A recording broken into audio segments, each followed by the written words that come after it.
Hello everybody, this is Tracy Markley from Tracy's Personal Training, Pilates and Yoga. My dog Wasabi, he'll probably be walking through the camera today.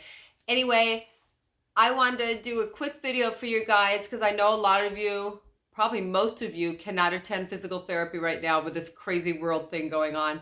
So I'm going to do a quick video of some exercises for arm and hand movement and some exercises for the foot drop and turnout and dragging of the leg. So here you go.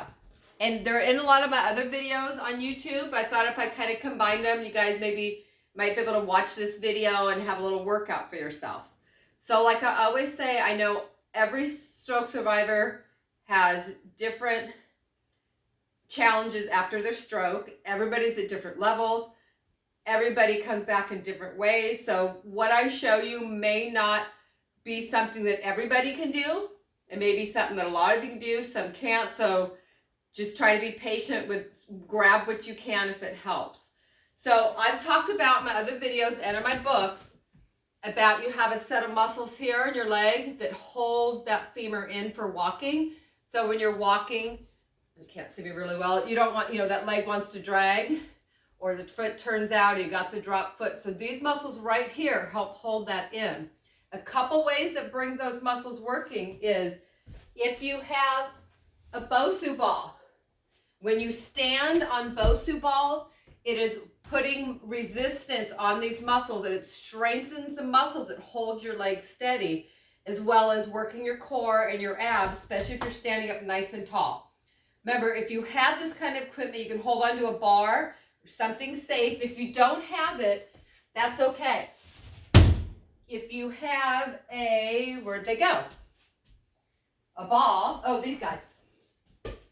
Balls like this, you can sit in a chair or you can sit on a ball, and these are my other videos as well and in the books. Put this ball in your knees. So if you're sitting in a chair or in a ball, make sure you're sitting up tall with your abs in. Your shin bones are straight up and down. Don't have them be back here or tucked on the ball, or also in a chair. Have yourself sitting up tall. So if you're in a chair, sit like, towards the edge some. Don't sit way back. So either sit in a chair, put the ball right here, or you can sit in a ball. I'm going to stay in the ball. You can see me a little better in the camera. It can be a toy ball. It can be an exercise ball. Put it in here. Sit up nice and tall. Have your feet pointing the same direction, and you're just going to squeeze and release. Squeeze and release that ball. So just squeezing and releasing. Don't pop, don't go real fast either direction. Do maybe 10 to 40, 10 to 50, whatever you can do. A couple sets of 10. If you're more advanced, a couple sets of 20. Listen to your body, do what you can do, but remember to keep your abs in. And do not squeeze your buns when you're doing that. Also, if you can stand, depending on where you're at, if you stand up tall, that's my dog walking by, Wasabi. Put that foot out and just lift that leg, turn it slightly and lift it up and down. That also works the inner thigh. If you lift your leg to the side, that helps work the outer thigh. If you have a band, you can put a band on something and pull it kind of tight. Put something on your chair to keep it weighted so you feel the resistance and step side to side. Feel where your feet are moving. So you can keep, because when you step out, that's the muscles here lifting your leg out. And each time you bring that leg back in, you're working that inner thigh. So, or you can hold a bar or a wall and just step side to side what you can. Standing up tall, abs in, do not squeeze your buns, and feel where your feet are in space. Feel where they're landing. If you know one foot's turning out a lot, try to work on turning it in. But remember, a lot of this stuff begins with the core and the hips being lined up. So if you're like this in your posture, it's going to be harder for your movement. But the stronger you get your core and you stand up nice and tall, the more your pelvic and hips can line up and be steady. So your legs and feet and all the muscles in the lower legs and everything works together. Okay, another thing it may help you is, can help anyone. Depends on your body if you can do it. Remember, everyone's different. And I'm showing you kind of quick. Hold a bar, hold a wall, hold a chair. put something in the chair so it doesn't pull on you, or have someone sit in it. And you can work on doing maybe some little squats. But make sure when you do your squat, your knees aren't up here. Put your butt back like you're sitting in a chair and stand up really tall between each one. Sit back like you're in a chair. Keep those abs in. Stand up as tall as you can through each one. Don't stay in here. And remember, when you're getting up and standing out of chairs or wheelchairs or couches, wherever you're at, don't stand up and start walking here. Stand up. Complete that lengthening so you can get strong core and proper posture. Remember, strong core and proper posture is the core to everything coming back in the body, and all of us maintaining our bodies. Okay. If you have a band, like I was saying, you can hold on to it. What if you don't have a band? Okay, girls, you may have this more. Grab old pillow leggings. Put the leggings around the chair. Whoops. Whoops, I can't get it in. Put it through the chair, around it, and you can do that for a little resistance. I use battle ropes a lot with my clients. Most of my clients don't have battle ropes at home. So what we did, again, hook it up to a chair, make sure something's steady, or wall, little bar, something you're hooked on. And you can go a little squat. You can get some resistance and give yourself some of this movement. If you're able to do it, depends on your arms. If only one hand's working, but you can get it kind of a grip, maybe just hold with both hands and see if you can do some of these exercises. You can pull in and out with your shoulder blades, which is good for your upper back too. Use the bands if you have them. Go into this, stand tall. You can do, in fact, let me put some weights on right now. You can do, if you can hold on to something, pull it back and forth. So what you're doing, so remember, look at my other videos in my book. Your arm nerves for your hands and your arms come out of the vertebrae about in here on your back, the lower neck vertebrae and the upper back in here.